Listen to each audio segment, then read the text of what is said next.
Nandamuri Balakrishna mass director Boyapati Srinu కాంబినేషన్లో వస్తున్న most awaited sequel అఖండ 2 తాండవంకో ఊహించని షాక్ తగిలింది.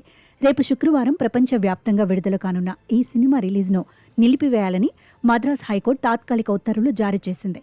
ఈ సినిమా నిర్మాణ సంస్థ 14 రీల్స్ బ్యానర్ తమకు 28 కోట్లు చెల్లించాల్సి ఉందని పేర్కొంటూ ఈరోస్ ఇంటర్నేషనల్ సంస్థ మద్రాస్ హైకోర్టును ఆశ్రయించింది.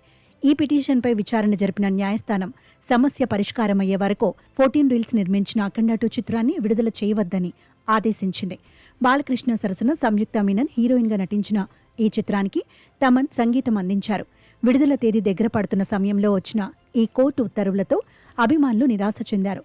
మద్రాస్ హైకోర్టు ఆదేశాల నేపథ్యంలో ఈ అంశంపై నిర్మాణ సంస్థ 14 రీల్స్ బ్యానర్ ఎలా స్పందిస్తుందనేది కోర్టు ఉత్తర్వులను సవాల్ చేస్తుందా లేదా ఈరోస్ ఇంటర్నేషనల్తో వివాదాన్ని పరిష్కరించుకుని సినిమాను అనుకున్న సమయానికి విడుదల చేస్తుందా అనేది వేచి చూడాలి.